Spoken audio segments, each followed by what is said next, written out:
Hi, it's Jeff from Bow River Trout Fitters. Today we're going to tie the articulated woolly sculpin. It's a fly with 2 hooks, obviously. In your area, make sure you check your eggs that you're allowed to use 2 hooks. If you're not, I always trim the back hook off. Keep the front hook. Fish always go for the head. So let's get started.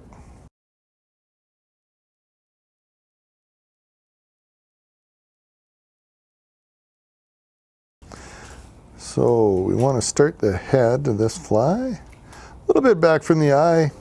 Now I'm going to stop this right where the gouge of the hook would be. Reason for that is that when we apply our materials always end up in the same place, very consistent. So I have the white marabou. All sculpin have a white underside.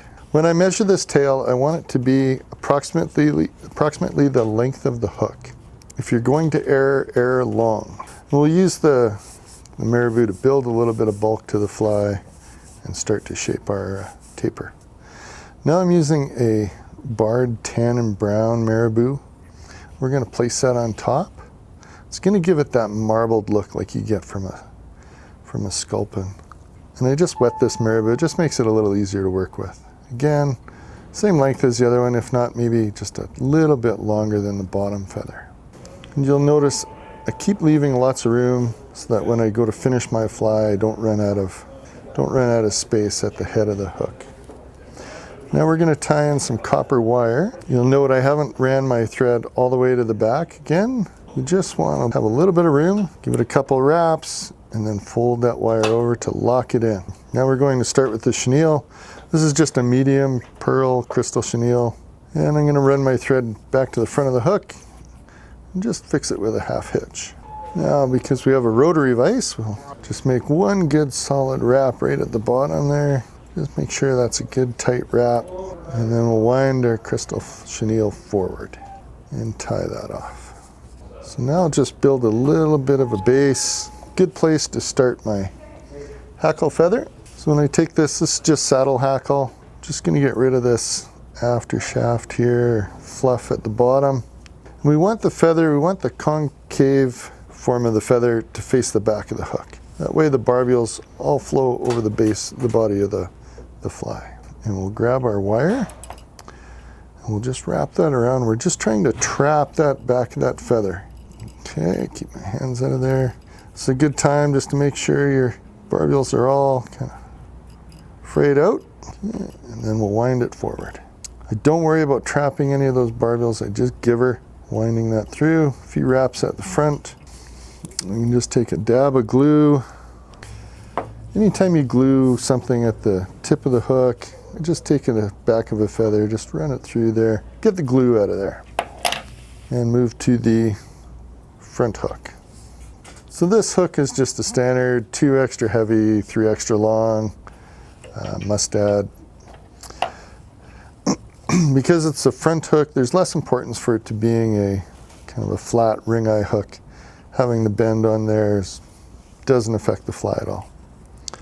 So we're going to start our thread. Again, I'm not going to start right at the eye. I'm going to give myself some room. To measure this, all I want is I need a loop to attach the rear hook.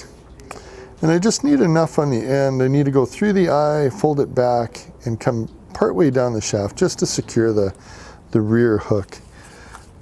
I don't want to run short, so I'm just going to make sure I have more than enough. I'll probably have to cut some off. So to form this connection, you can use the Rio bite tippet or the Senyo's intruder wire. 20 pound is plenty. I need a little bit of room to make sure I get these through the eye of the hook. So now we'll wind right up to the eye of the hook. Nice, tight, even wraps. Then we'll bend this under. You want to make sure you pull that straight back so you have a little bit of room in your eye. Get your finger in there, give it a kink, and then we'll just start wrapping it tightly. Here's where I'll just close back just a little bit, make that loop a little bit smaller. So now we'll get our marabou. And this time we're just going to put on we don't want this piece of marabou to stick, this feather to stick too far back. What it'll end up doing is wrapping around this hook. Now because I've cut my wire on the bottom, I don't need to go back too far. I want to keep the You don't want a big bulge in your fly. That sounded naughty. And we'll get the copper wire, a couple wraps, then we'll fold that copper wire over, secure it. And I always finish my thread in the same spot every time. Again, we'll grab our crystal chenille. So I want that body to finish maybe 2/3 of the way up the hook. So I'm going to stop my thread there just as a gauge. And we'll put a little half hitch in there.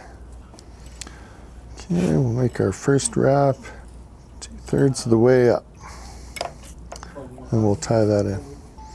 Capture the stem. And we'll just give this another little half hitch. And we'll start rotating back. Reach underneath and grab our copper wire. Capture the back of that feather. And again, we'll just preen these barbels out, make sure it's good, and then we'll wrap forward again. And we'll capture that wire. And again, we'll just dress up the front of the fly.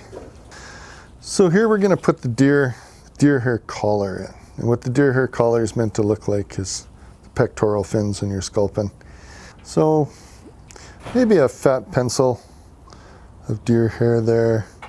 And now we just want to make sure we clean this pretty good, get the fur out of it. Just grab it by the tips of the hair, spread them apart, and I just use a comb and I go through here and I pull this, the under fur out. Just going to use a hair stacker, get all the tips. So to measure this, we have all our tips lined up. I just want a nice little collar there. Maybe just to have it extend to the back of the body. It'll start to look like one fly more and more. And we'll still get that little wiggle motion there from the articulation. So we'll pinch that. And I'm just going to trim this flush. I don't need any of this for the rest of the fly. Just a nice fine cut. And I'm going to set that right on the top. Give my thread a spin.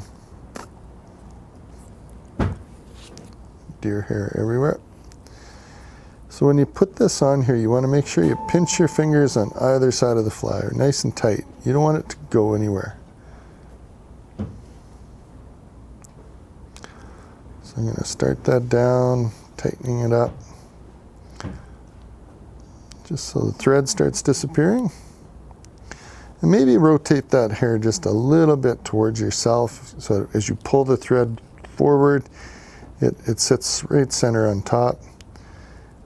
Another wrap, tightening it a little bit more, and then I'm just going to go through it and a few wraps just through the main part.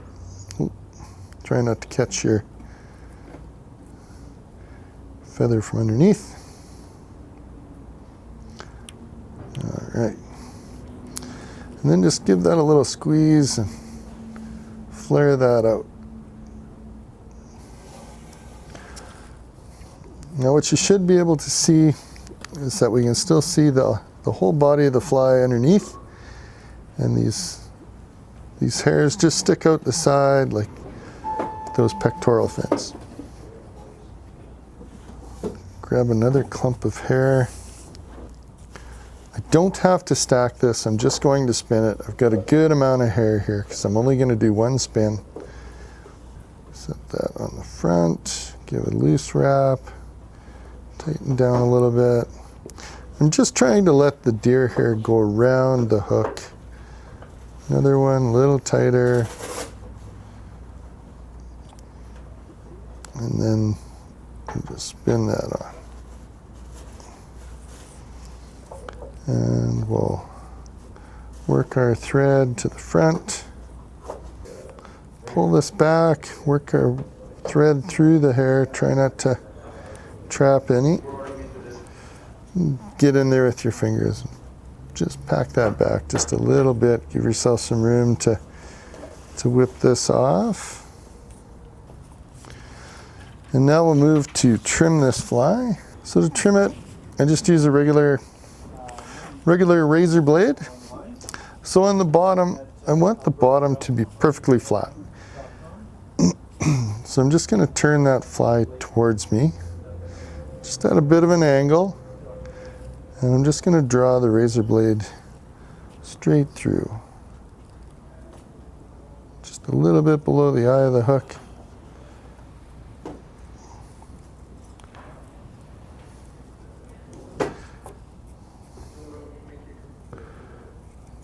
Just a nice flat cut. And you'll see it's perfectly flat, straight down. Now to trim the top, we'll angle our razor blade up just a little bit. And we'll just work our way up, and then we'll slowly rotate back, and we'll push back till we get to our collar. So now I've got a fairly general shape that I want. I just want kind of a flat head. And now I'm just going to look down onto this fly, and I'm just going to make a couple of cuts to trim this stuff off, give it that profile that I'm looking for. All right, so that's the articulated version of the woolly sculpin. There's lots you can do with this. You can add some eyes, you can add a bit of lead. I usually fish this with a sinking line, so I don't need this fly to be heavily weighted. You know, if you're going to start fishing it maybe in the spring, higher water conditions, you can certainly add a pair of eyes and a few wraps of lead if you like to get it down. But this bug is nice, it's light, and it's got a good profile. It's not a huge fly. A lot of flies nowadays are getting big. This just seems to be a nice size for fishing on the Bow River here at home, and I'm sure it'll work wherever you fish. Thanks for joining us.